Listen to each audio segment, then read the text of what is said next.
ಹೊಳಲ್ಕೆರೆ ಪಟ್ಟಣದ ಚರಂಡಿ ಅವ್ಯವಸ್ಥೆ ಸರಿಪಡಿಸಲು ರೈತ ಸಂಘದ ಸದಸ್ಯರು ಆಗ್ರಹ ಮಾಡಿದ್ದಾರೆ.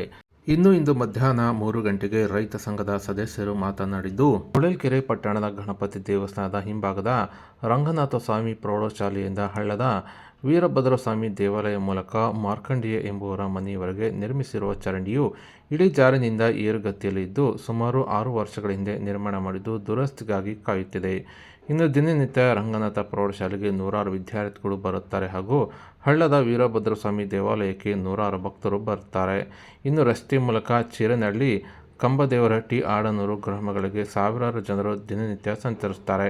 ಇನ್ನು ಈ ಚರಂಡಿಯಲ್ಲಿ 3 ಅಡಿ ಕೊಳಚೆ ತುಂಬಿರುವುದರಿಂದ ದಿನನಿತ್ಯ ಹೊಳಲ್ಕೆರೆಯ ದನ ಕರುಗಳು ಬೀಳುತ್ತಿದ್ದು, ಜೆಸಿಬಿ ಮೂಲಕ ಕೊಳಚೆಯನ್ನು ಎತ್ತಲಾಗುತ್ತಿದೆ.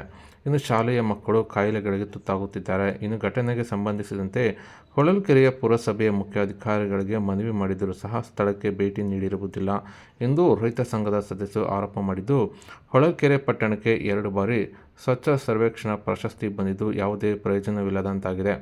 ಆದ್ದರಿಂದ ಶೀಘ್ರವಾಗಿ ಇಲಾಖೆ ಅಧಿಕಾರಿಗಳು ಚರಂಡಿ ಸ್ವಚ್ಛತೆ ಮಾಡಿ ನೀರು ನಿಲ್ಲದಂತೆ ಮಾಡಬೇಕು, ಇಲ್ಲ ಚರಂಡಿ ಮುಚ್ಚಿ ಬೇರೆ ಮಾರ್ಗವಾಗಿ ಬದಲಿಸಬೇಕೆಂದು ಕರ್ನಾಟಕ ರಾಜ್ಯ ರೈತ ಸಂಘ ಹಾಗೂ ಹಸಿರು ಸೇನೆಯ ಹೊಳಲ್ಕೆರೆ ಪಟ್ಟಣ ಶಾಖೆಯ ಸದಸ್ಯರು ಎಚ್ಚರಿಕೆ ನೀಡಿದ್ದಾರೆ. ಇನ್ನು ಈ ಸಂದರ್ಭದಲ್ಲಿ ರೈತ ಸಂಘದ ಅಧ್ಯಕ್ಷರಾದ ರಂಗಸ್ವಾಮಿ ಬಿಎಸ್, ಕಾರ್ಯದರ್ಶಿ ಅಜಯ್ ಕೆಎನ್, ತಾಲೂಕು ಅಧ್ಯಕ್ಷ ಮಲ್ಲಿಕಾರ್ಜುನ್, ರವಿಕುಮಾರ್, ಅವಿನಾಶ್, ಪರಮೇಶ್ವರಪ್ಪ, ಆಚಾರಪ್ಪ, ಚೀರನಹಳ್ಳಿ ಕುಮಾರ್, ನೂರುಲ್ಲಾ ಹಾಗೂ ಚಂದ್ರು ಅವರು ಭಾಗವಹಿಸಿದ್ದರು. ಗ್ರಾಮಸ್ಥರು ಎಲ್ಲ ಬಂದು ಆಫೀಸ್ ಮುಂದೆ ಧರಣಿ ಕುತ್ಕೊಂತೀವಿ. ಇಲ್ಲ ಅಂತಂದ್ರೆ ನಾವು ಇದೇ 2-3 ದಿವಸ ಟೈಮ್ ಕೊಡೋದು, ವಾಯ್ದಾ ಕೊಡೋದು, ಮುಗಿಲಿಲ್ಲ ಅಂದ್ರೆ ನಾವು ಬೆಂಗಳೂರು ಪೌರಾಯುಕ್ತಕ್ಕೆ ಕಂಪ್ಲೇಂಟ್ ಮಾಡಿ ಮುಂದಿನ ಕ್ರಮ ಕೈಗೊಳ್ತೀವಿ. ಆದಷ್ಟು ಬೇಗ ಈ ಕಡೆ ಗಮನ ಹರಿಸಿ ಚೀಫ್ ಆಫೀಸರು ನಮ್ಮ ಸಮಸ್ಯೆಗಳನ್ನ ಸಾರ್ವಜನಿಕ ಸಮಸ್ಯೆ ಬಗೆಹರಿಸ್ಕೊಡ್ಬೇಕು.